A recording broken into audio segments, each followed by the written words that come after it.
What's up, everybody? Welcome to the first of our Running Out the Clock team preview episodes. You know, Keith, I thought that it was probably a little too early to talk about this because it is still June, but the Democratic National Convention Party thing, whatever, is having their 2020 presidential debate, half of their first presidential 2020 debate. So if they're on 2020, we ought to go ahead and get started with September. Nothing signals the official start of football preview season like presidential candidates discussing Absolutely. things on national television. And this conversation is in no way political. We're just pointing out that that's what's going on tonight. Mm-hmm. So anyway, we did this last season, and we're going to do it again this year, taking the teams in the SEC, kind of giving you a quick rundown / preview of kind of what to expect. We're doing it in, these are not projected orders. We're doing it based on the order of the finish from last season. And so today we're going to start with the University of Arkansas. And, you know, they won the East-West coin flip, not because we flipped a coin, but because they were the worst team in the SEC. If you remember correctly, last season they were 2-10 and went 0-8 in the league in Chad Morris's first season. A lot of things kind of combined for that. Chad Morris's first season, as we said, Chad Morris's offense is completely different direction than what Brett Bielema or Bert or however you say his name. It doesn't matter. He's not in the SEC anymore, so he's dead to us. But he might actually be like for real dead. We haven't heard from him in a long time. Brett, if you're listening, please call us. We're worried. Somebody might want to check on him. But yeah, so just a major transition for Arkansas, and that led to a predictably bad year. So, Keith, anything to add to that masterfully planned and thought out intro? Yeah, it's really sad that this isn't like a professional sport, and that you have like player longevity to actually turn a program around. Nope, it's you get 3 years out of players, and then they're gone. So maybe that's actually a good thing. I'm not really sure. Either way, it's not good for Arkansas because, as you said, they're going through sort of a seismic shift in philosophy. And maybe the one kind of constant that could help them out, being the defenses typically don't shift that much when new coaches come in. Not like going from a power run game to a spread offense or vice versa or whatever. But Arkansas's defense isn't good either. So it's tough. They got a tough, long road ahead of them. And we'll see if Chad makes the cut here in a few years. Yeah, and I mean that's the complicated thing in all this is that there is such a major overhaul in, I mean, even just philosophies. And I think that Chad Morris coaches a brand of football that can win at Arkansas because, you know, you go get some athletes, spread the field out, you know, have some fun, throw it all over the yard, do whatever. Whereas, you know, under Bielema, under his offense, it was, okay, line up, power for power, and just beat teams off the ball, which I don't know that Arkansas can really get the players to do that. Yeah. But basically Wisconsin football south of the Mason-Dixon line, y'all. And there's your first reference to the Mason-Dixon line on this here SEC podcast for the 2019 football season. So it took one whole podcast. Congratulations to Keith for winning that lottery. And it's these little asides that always make our episodes much longer than what we planned on. But anyway, it's a completely different team philosophy, a whole different thing that they're doing. I will say that the one thing I think if you're an Arkansas fan that you need to be excited about with Chad Morris, and I think there's a lot to be excited about with him. You've also got to be patient with him, but I think the thing to be excited about is it does seem like he is putting a focus on recruiting Texas again. and that's just something that if you're at Arkansas, you have to do because your state can't produce. Your state doesn't produce enough talent. I mean, there are the years, every so often where you'll get some really good Arkansas players, but for the most part, your state doesn't produce the kind of talent necessary to sustain the program, and so you've got to go into Texas. And Chad Morris, with his connections at SMU, his history there, is doing that, and I think that reflects that reflects in their recruiting class that they brought in. It was 20th in the nation. It was 9th in the SEC, so that's not necessarily what you want to do. But they got 13 4-stars, and they got a lot of guys from Texas. And I think that's a recipe for getting Arkansas back to some degree of success in the SEC. Yeah, for sure. They got some good young players coming in. I don't know how much of an impact they're going to have this year. But definitely look for him to kind of keep recruiting Texas, keep getting some guys in. I don't think that they're ever going to really get like 5-star guys to come in and like really, really, really like high tier 4-star guys to come in. But Arkansas has always kind of been one of those teams that or programs that maybe doesn't get all the sexy names or whatever, but always find a way to be competitive. Except for, those 05-06 seasons where they had the single best backfield in the history of football. Yeah. And still somehow didn't win the SEC. And to be fair, talking about sexy names, they did have Bobby Petrino for a while, and the sexy names kind of got him in trouble. So, that's not the sexy names that you want to talk about. Different issue there. Yeah, so right. let's get into the weeds a little bit with Arkansas then with this specific season. So what we did and what at least as far as the episodes that I do for these previews, and we're all doing different ones, but kind of looking at it from this perspective of Vegas put out their over-under win projections recently. And Arkansas, according to actioninsider.com, their over-under win projection is 6 wins. And so kind of talking about what we talked about a little bit, talking about some of their returning personnel and their schedule, do we think that they're going to hit the over or the under on that? And Arkansas's over-under is a very round 6. I wish they would have set that at 5.5 because then you could actually take an over-under. No pushes. That's cheating. Can't do that, Keith. But so looking down their schedule real quick, they play Portland State at home. They go to Ole Miss. They play Colorado State at home, San Jose State at home. They play Texas A&M at Jerry World in Dallas. North Texas, because they don't call it Dallas. They play at Kentucky. It's a whole region.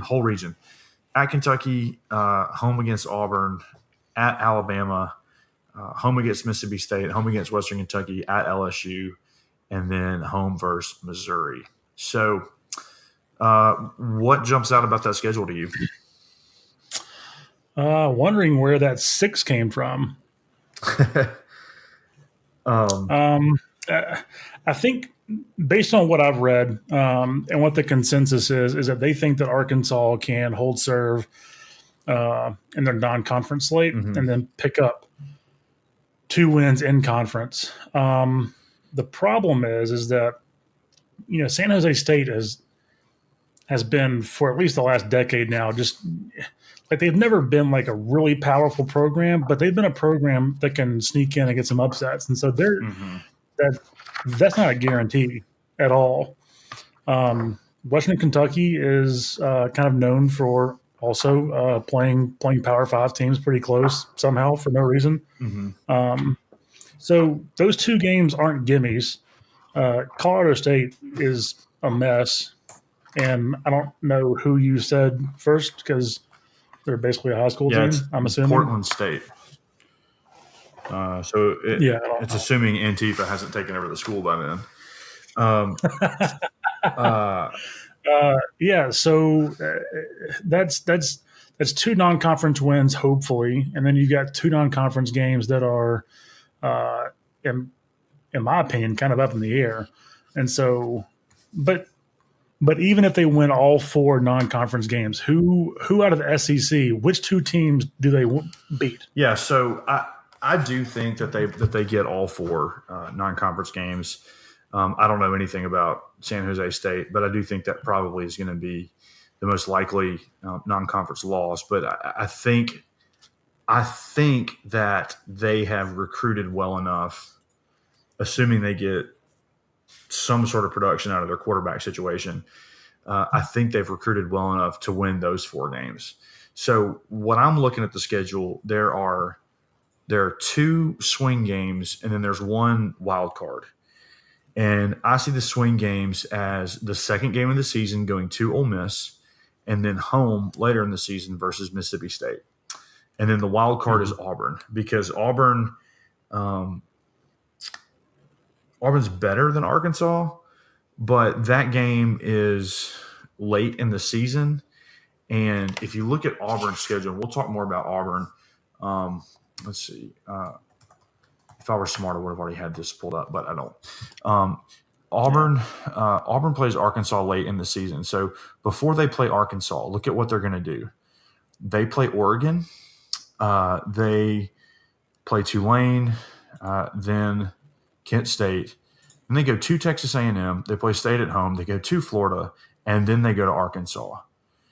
There's a potential there that Auburn comes into that game with 3 losses already. And if they come into that game with 3 losses already, I think Gus is done, because that's 3 losses without having played LSU, Georgia, or Alabama yet. And that's bad. I mean, it's not great. But the good news for them, though, is that they have a bye week after Florida. So they got some time to kind of figure things out. And honestly, like what you said, if they come in, if they leave Gainesville with a loss, which is, I don't think it's a guarantee, but it's somewhat likely. They have a week off to fire Malzahn and figure things out. Yeah. So without getting too much into the weeds for Auburn, that's kind of the wild card thing that I see. Like if that happens, because Auburn, nobody gets the crazy, touchdown Jesus magic like Auburn, and nobody quits harder than Auburn. Right. So, if they just Auburn goes one way or the other, if real they just hard. completely mail it in at that point, I'm not going to be in the least bit surprised. I'm not saying that's going to happen, but Auburn's schedule is tough enough. And I misspoke. I said that was potentially 3 losses. That's potentially 4 losses coming into that game, because I don't. Yeah, I mean that's just teams that they have not been great against the last few years. So, and they have a lot of question marks too. So, but I want to look kind of more specifically at the Ole Miss game for Arkansas. That was, if you remember that game last year, it was crazy. It was late at night. It was raining. It seemed like there was just ridiculous big play after ridiculous big play. Well, let's be honest here. When has the Ole Miss Arkansas game not been a complete dumpster fire, crazy, nonsensical? That's exactly my point. That's always a wild game. You're gonna have an Ole Miss quarterback in Matt Corral who's in his second game as a starter, potentially coming off a loss to Memphis, which would not be great. You're going to have the Arkansas quarterback, Ben, who probably will still be Ben Hicks at that point, going to Oxford for his first road start in the SEC. And I have no way of knowing what either one of those teams is going to be week 2. And so it's all the normal craziness of an Ole Miss Arkansas game without having the slightest idea of what to expect. Yeah, I mean, what's it going to look like if Arkansas somehow finds a way to beat Ole Miss at Ole Miss and goes into that Week 5 Texas A&M game being 4-0?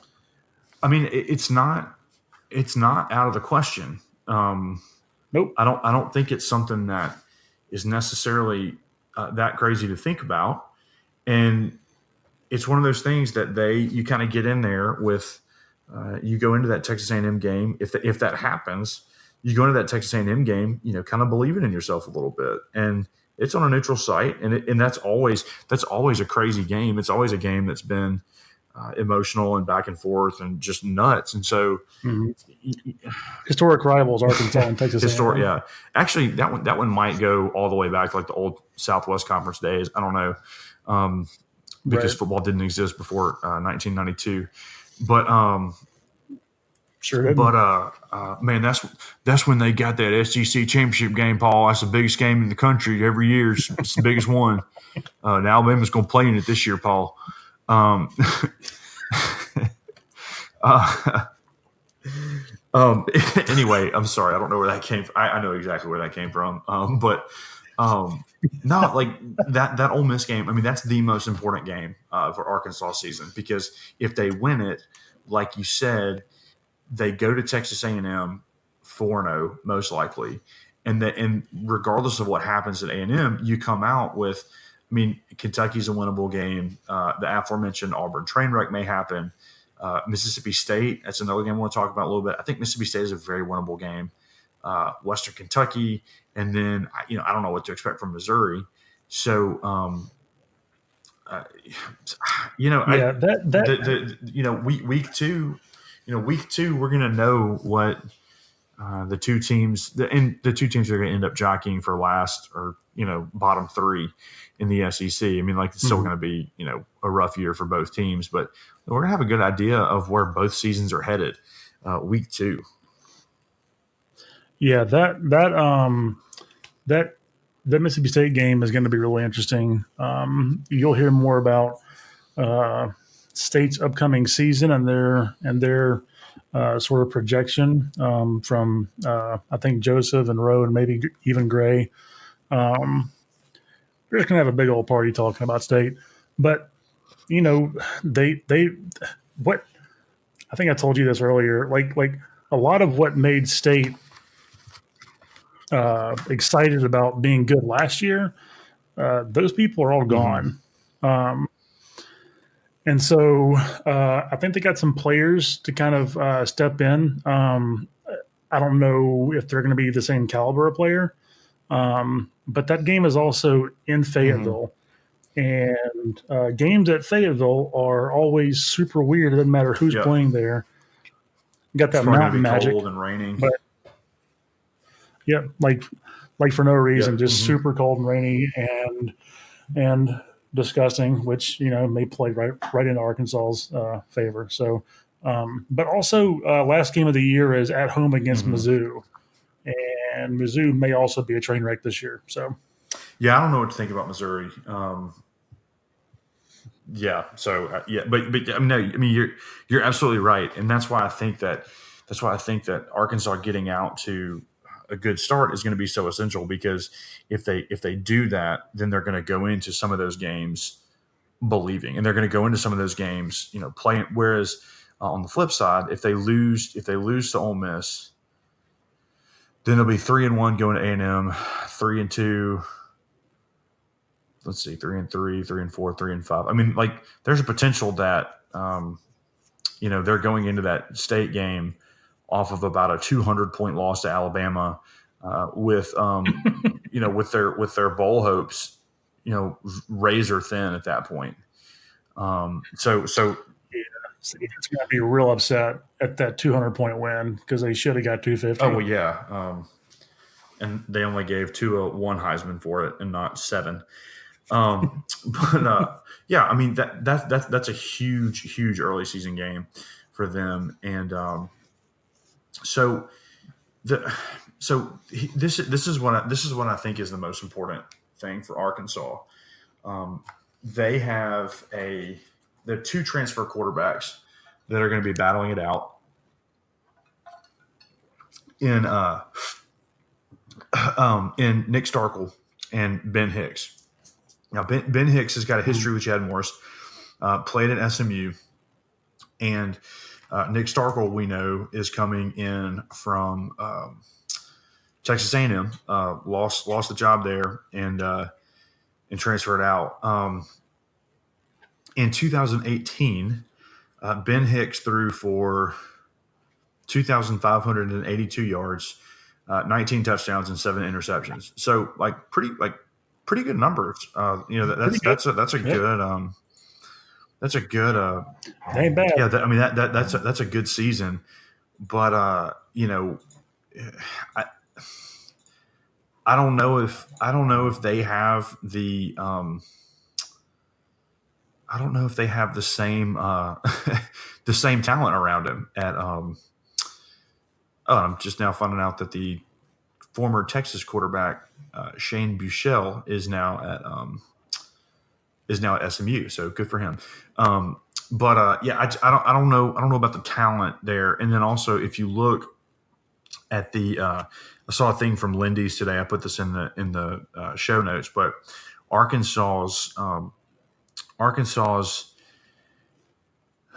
defensive line is ranked 12th, and their offensive line is ranked 13th in the SEC.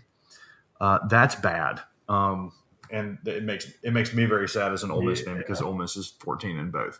But if you can't block anybody and you can't rush the passer, you're going to have a lot of trouble. You're going to have a lot of trouble there with some of those better teams that some of those swing games. Like a Missouri or an Ole Miss or a Mississippi State. And Ole Miss. I mean, Ole Miss may not be able to block anybody or stop them either, but so that's going to be rough. And the other thing is, like I mentioned, Ben Hicks is there, Nick Starkel's transferring in, and when you're graduate transfer, you don't transfer from a program you weren't going to play at to another program you're not going to play at. So Starkel, if I'm not mistaken, is not on campus yet, or has just gotten on campus like this summer. And so, to me, that just seems like a problem in waiting.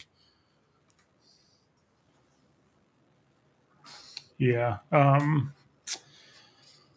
Yeah, their defense isn't going to be good.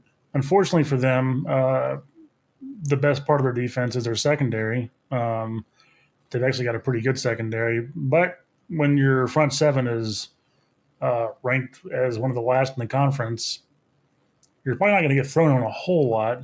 You're going to get run the hell over by everybody. So, and that's where I think that the Ole Miss game is so interesting because Ole Miss got some really good news about a week ago when Jerrion Ely, their 5-star running back signee, skipped the Major League Baseball draft to play college football. And so Ole Miss went from being a big question mark in the run game behind the returning starter, Scotty Phillips, who is really good.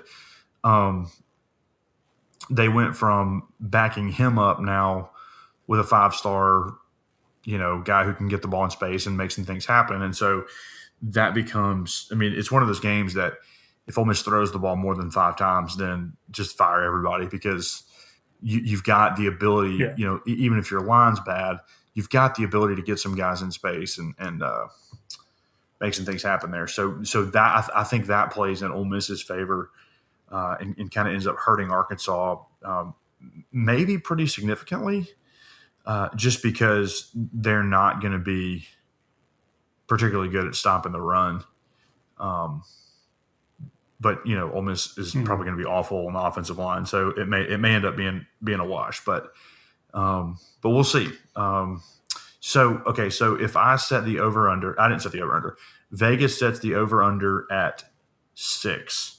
Now, since that's a nice even number, you technically could push, but for the sake of this podcast, push is not allowed. So over under 6 wins. Keith, under. I think I'm going to go under 2. Yeah. I think that they, like I said earlier, I think they win their 4 non-conference games, and I think they split between Ole Miss and State and finish at 5-7, and have a better year than last year, but still come up a little short. Well, it's almost impossible to do worse than 2-10. Technically 1-11, 0-12 are options, but they got 2 games in there that are basically guaranteed wins. And yeah, I think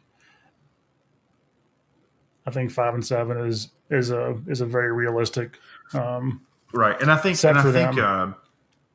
I don't know. I don't know how I feel about Chad Morris, but I think he's a good coach. Maybe not a great coach, but I think he's a good coach, and I think that if they're patient with him, they're gonna be somewhat pleased with the results eventually. But I do. I Yeah, just I I don't. look at what they have right now, and I look at their schedule, and I think like they might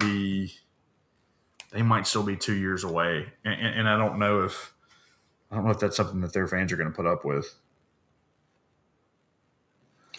Yeah, I, I don't.